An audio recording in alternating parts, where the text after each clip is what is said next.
بلال کی آتی ہے، جب باری عبداللہ کے لخت جگر کی آتی ہے، جب باری محبوب کائنات کی آتی ہے، جب باری وجہ کائنات کی آتی ہے، جب باری غیر کائنات کی آتی ہے، جب باری میرے اور آپ کے نبی کی آتی ہے، تو اللہ نبی سے نہیں کہتے آپ پلٹ کر جواب دیجئے۔ جب مکہ والوں نے میرے نبی کو صاحب اور مجنون کہا، میرے نبی کو دیوانہ کہا، میرے نبی کو پاگل کہا، تو اللہ نے نہیں کہا اے نبی جواب دیجئے، بلکہ میرا اللہ خود میدان میں اترا ہے اور آ کر کے مکہ کے کفار کو یہ جواب دیا ہے، ما انت بنعمتی ربک بمجنون، یہ جو تمہارا ساتھی ہے یہ مجنون نہیں ہے، بلکہ اللہ رب العزت نے ان کو اور کہا فما صاحبکم بمجنون، یہ تمہارا ساتھی مجنون نہیں ہے۔ اللہ اپنے نبی کو تسلی دیتے ہوئے آگے فرماتے ہیں وَإِنَّكَ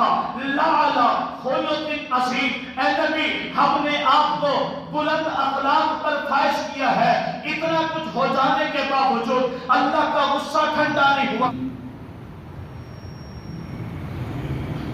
أما بعد فأعوذ بالله من الشيطان الرجيم.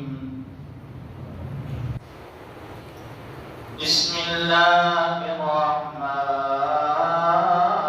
الرحيم.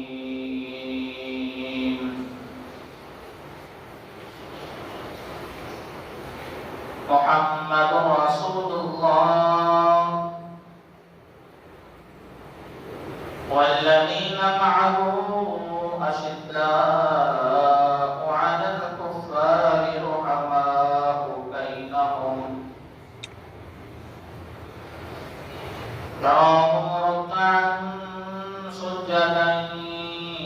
يبتغون فضلا من الله ورضوانا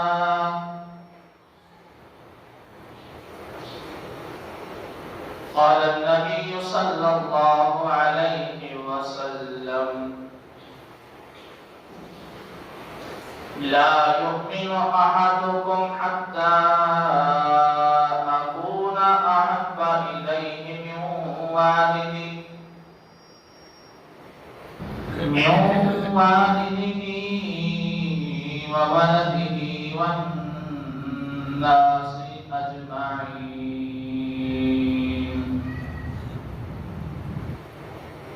صدق الله العلي العظيم وبلغنا رسوله النبي الكريم ونحن على ذلك لمن الشاهدين والشاكرين والحمد لله رب العالمين.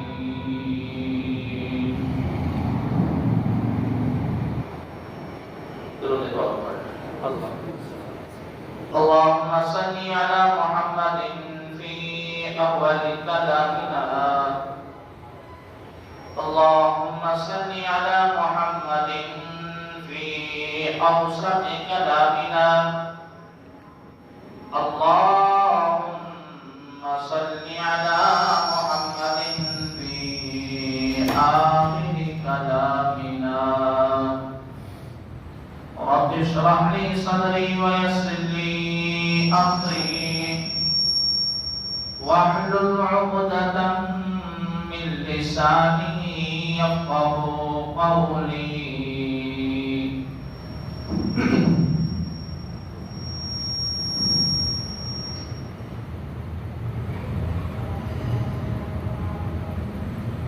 انتہائی واجب الاحترام قابل صدر احترام معزز مکرم محترم دیوکار بھائیوں، بزرگوں، عزیز ساتھیوں، دوستوں،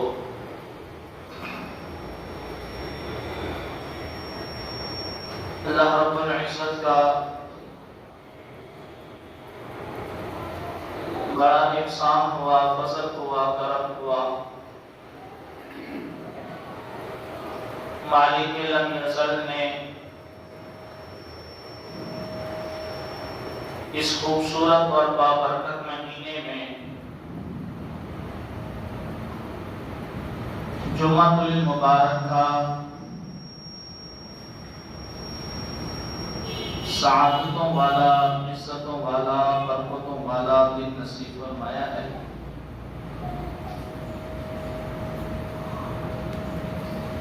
دس ربیع الاول آج ہو چکی ہے۔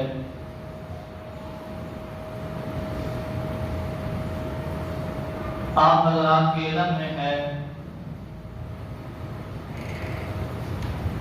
کہ یہ وہ مہینہ ہے جس میں آپ حضور صلی اللہ علیہ وسلم کی ولادت باسعادت بھی ہوئی، اور یہی وہ مہینہ ہے جس میں جناب نبی کریم صلی اللہ علیہ وسلم کا وصال پرملال بھی ہوا۔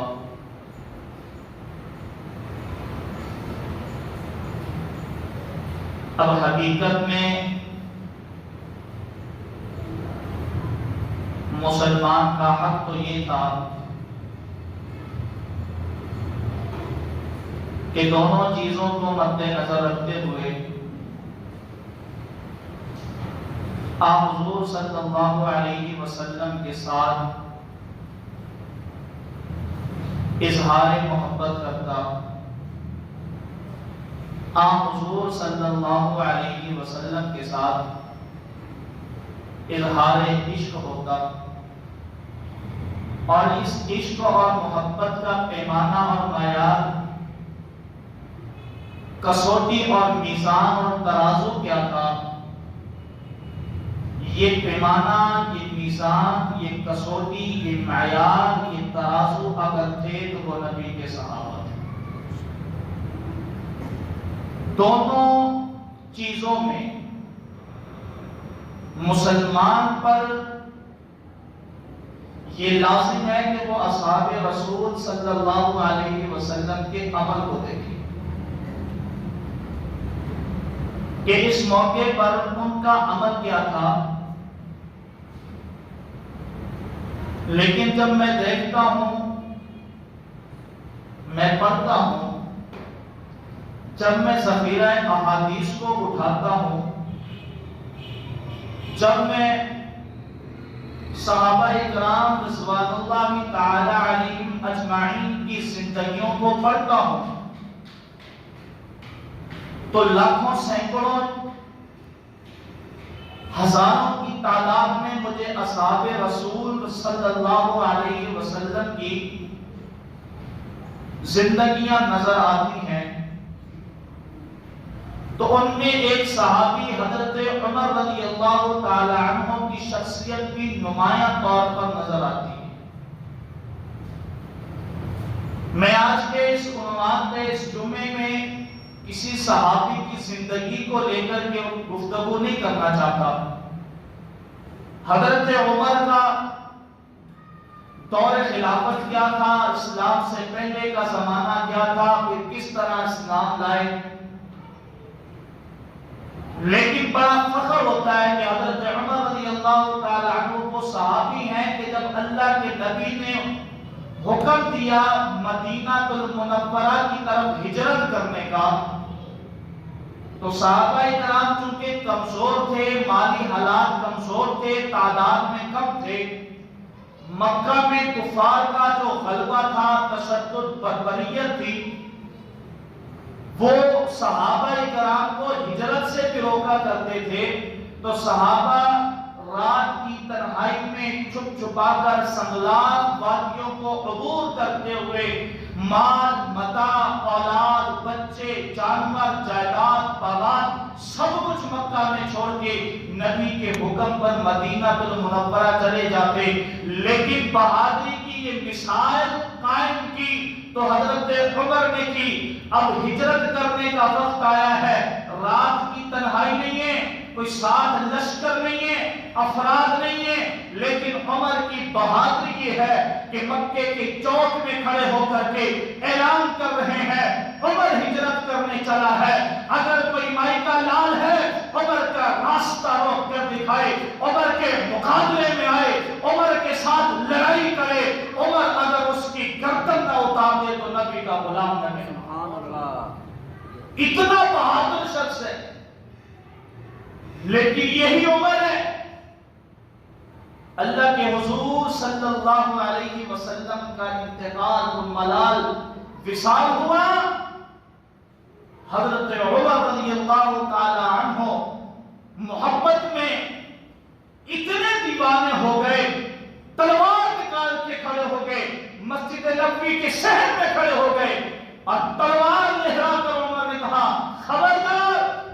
اگر کسی نے کہا کہ نبی دنیا سے چلے گئے ہیں تو میں عمر اس کی گردن اتار دوں گا۔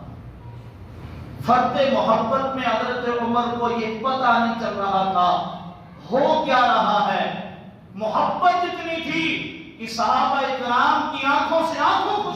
آنسو خشک نہیں ہوتے تھے۔ یہ وہ ربیع الاول کا دن تھا کہ میرے نبی دنیا سے گئے،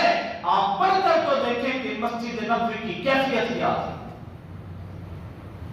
صحابہ کرام کے دلوں پر گزر کیا رہی تھی۔ ایک صحابی کے بارے میں آتا ہے، بتانے والے نے بتایا کہ نبی علیہ السلام دنیا سے پردہ فرما چکے ہیں، وہ صحابی ہل چلا رہے تھے، وہیں پر بیٹھ گئے، اللہ کے حضور ہاتھ اٹھا لیے، اے اللہ مجھے میری آنکھوں کو بے نور کر دے، مجھے اب ان آنکھوں کی ضرورت نہیں ہے، کیونکہ یہ آنکھیں تھی اس لیے کہ میں ان آنکھوں سے نبی کا دیدار کرتا ہوں۔ وہ صحابہ کرام جن کی تربیت مصطفیٰ کر رہے ہیں، جن کی براہ راست تربیت اور جن کو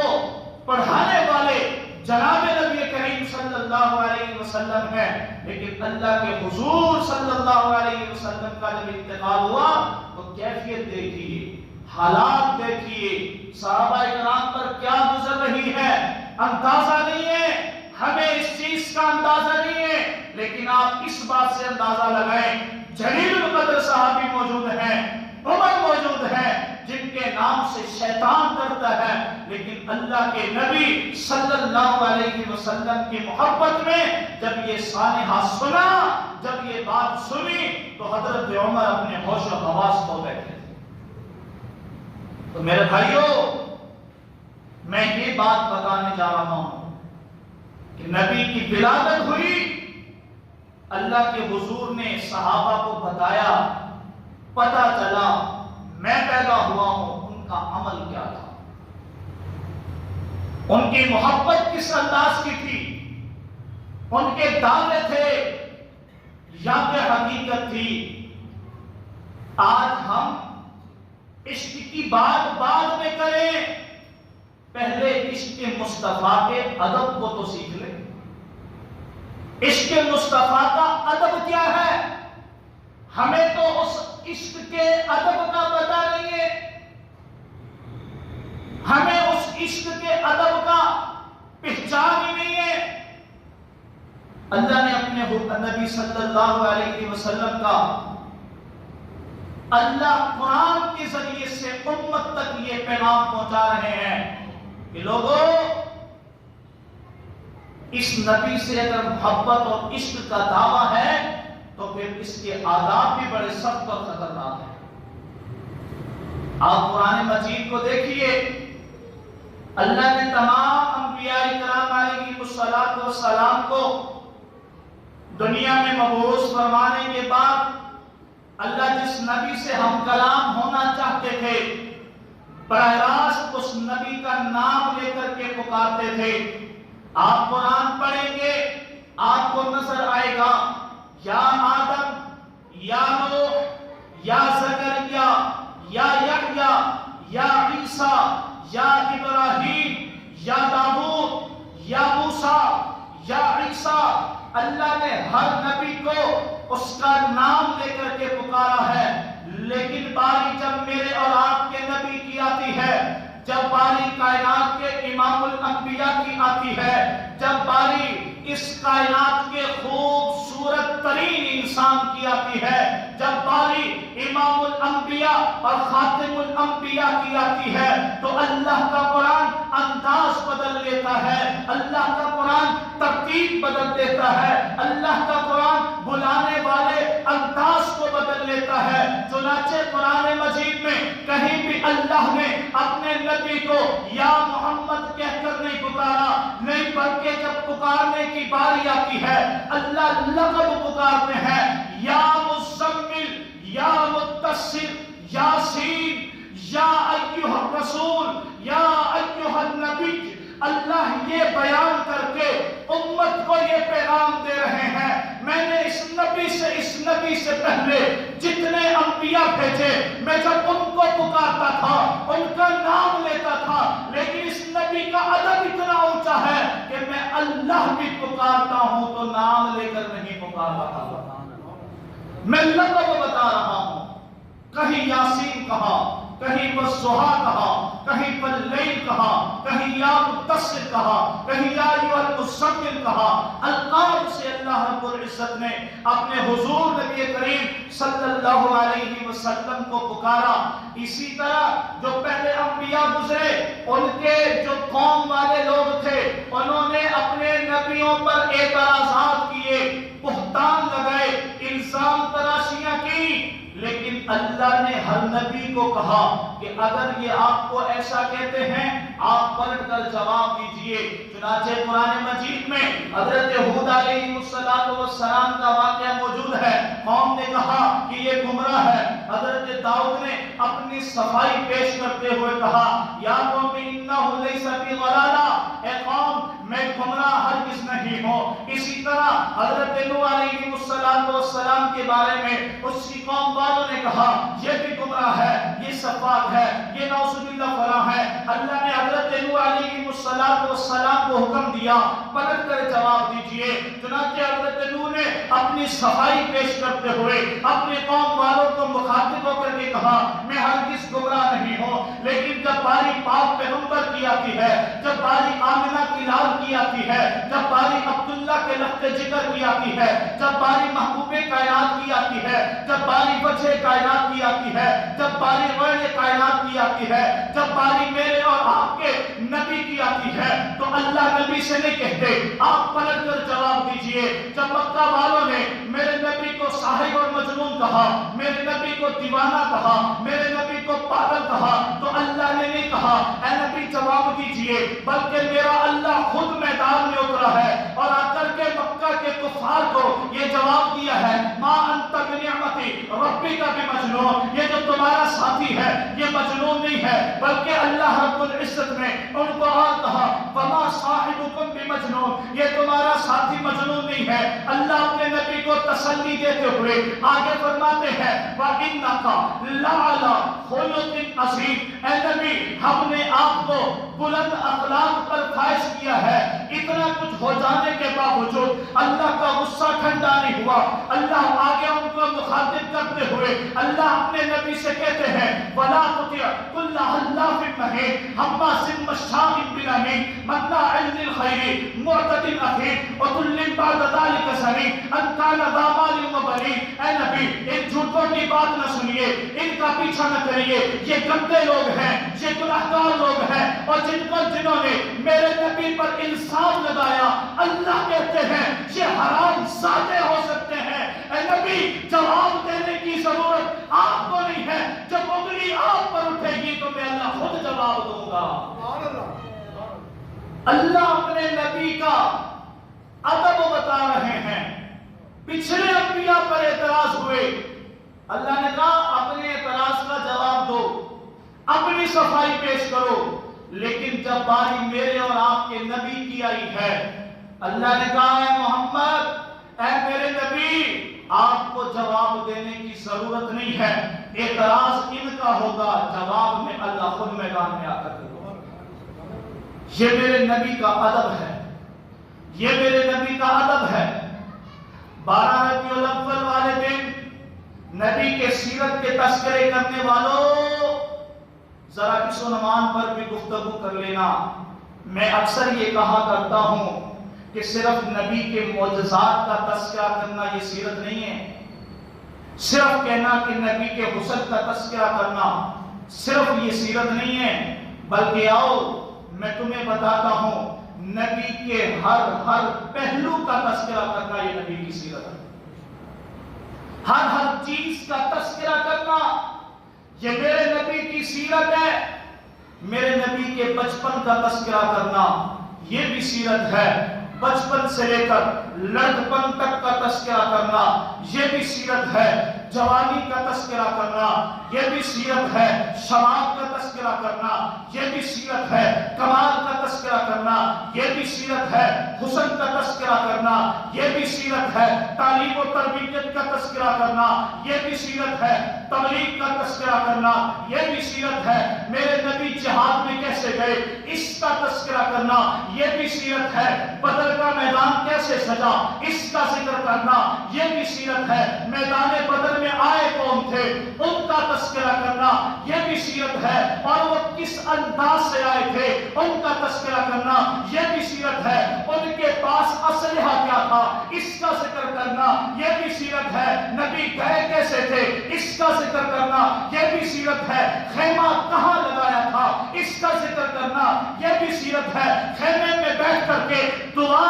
مانگی کیا تھی اس کا ذکر کرنا یہ بھی سیرت ہے، دعا میں کس کو مانگا تھا اس کا ذکر کرنا یہ بھی سیرت ہے، احد کا تذکرہ کرنا یہ بھی سیرت ہے، فتح مکہ کا ذکر کرنا یہ بھی سیرت ہے، معراج پر گئے اس کا ذکر کرنا یہ بھی سیرت ہے، معراج پر آئے اس کا ذکر کرنا یہ بھی سیرت ہے، معراج کے بعد سب سے پہلے معراج کی تصدیق کرنے والے کا ذکر کرنا یہ بھی سیرت ہے، دوسرے خلیفے کا ذکر کرنا یہ بھی سیرت ہے، اللہ کے نبی کے عثمان داماد کا ذکر کرنا یہ بھی سیرت ہے، پیغمبر کے صحابہ کا ذکر کرنا یہ بھی سیرت ہے، ازواج مطہرات کا ذکر کرنا یہ بھی سیرت ہے، پیغمبر کے ساتھ ہر پہلو جو جڑ گیا اس کا ذکر کرنا یہ بھی میرے نبی کی سیرت ہے۔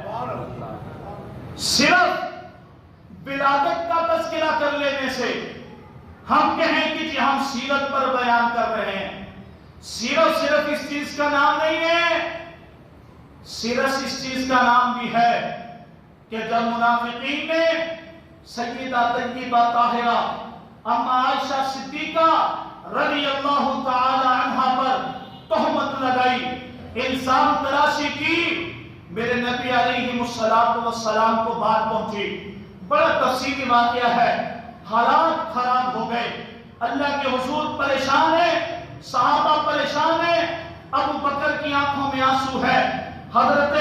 عائشہ صدیقہ رضی اللہ تعالی عنہا کی ماں اپنی جگہ پہ پریشان ہے، میرے اور آپ کے نبی اپنی جگہ پہ پریشان ہیں، دوسرے صحابہ اپنی جگہ پہ پریشان ہیں، کوہرام مچا ہوا ہے، مدینہ المنورہ قیامت صغریٰ کا منظر پیش کر رہا ہے، ظہر کی نماز کا وقت ہوا، اللہ کے حضور صلی اللہ علیہ وسلم مصلی پر آتے ہیں، ظہر کی نماز شروع کرتے ہیں، 4 رکعت کے بعد 5ویں رکعت کے لیے کھڑے ہو گئے، 5 رکعتیں پڑھا دی، سلام پھیرا، بخاری میں واقعہ موجود ہے، صحابہ کرام نے عرض کیا یا رسول اللہ نماز کے احکام بدل گئے یا ظہر کی نماز کی ترتیب بدل گئی، کیا معاملہ ہے، کیا ماجرا ہے؟ اللہ کے حضور نے کہا کیا ہوا؟ صحابہ کرام نے عرض کیا یا رسول اللہ آپ نے 5 رکعتیں پڑھا دی ہیں، یہاں تو 4 رکعتیں پڑھتے ہیں، اللہ کے نبی نے کہا میں نے 5 پڑھا دی، میں عائشہ کی وجہ سے بڑا پریشان ہوں، اور دنیا اور سنیو، آؤ میں تمہیں بتاؤں، نبی کے جملے پر غور کرو، میرا نبی کہتا ہے میں عائشہ کی وجہ سے بڑا پریشان ہوں، عائشہ کی وجہ سے پریشان ہونا یہ میرے نبی کی سنت ہے، یہ میرے نبی کی سیرت ہے، عائشہ کی وجہ سے بے چین ہونا یہ میرے نبی کی سنت ہے، یہ میرے نبی کی سیرت ہے۔ پھر وقت گزرا، 1400 سال کا زمانہ گزرا، اغیار نے بستر چلائے، ایک دولہ وجود میں آیا جس نے ماں عائشہ پر الزام تراشیاں کی، پھر جنگ کا میدان سجا، پھر حق نواز کھڑا ہوا، پھر اس نے اسی سنت کو اپناتے ہوئے، اسی سیرت کو بیان کرتے ہوئے، عائشہ ماں کا درد سینے میں لیے ہوئے میدان عمل میں اترا ہے، پھر دنیا والوں کو بتایا عائشہ کے لیے پریشان ہونا میرے نبی کی سنت ہے، تو میں حق نواز عائشہ کے دوپٹے کے لیے میدان میں آ گیا ہوں، شہید ہوا، ایثار آیا، دنیا کو بتایا عائشہ کے لیے پریشان ہونا یہ میرے نبی کی سنت ہے، میں عائشہ کے لیے لڑتا رہوں گا، لڑتے لڑتے قربان ہو گیا، اعظم طارق آیا، عائشہ کی عزت کا پرچم اٹھایا،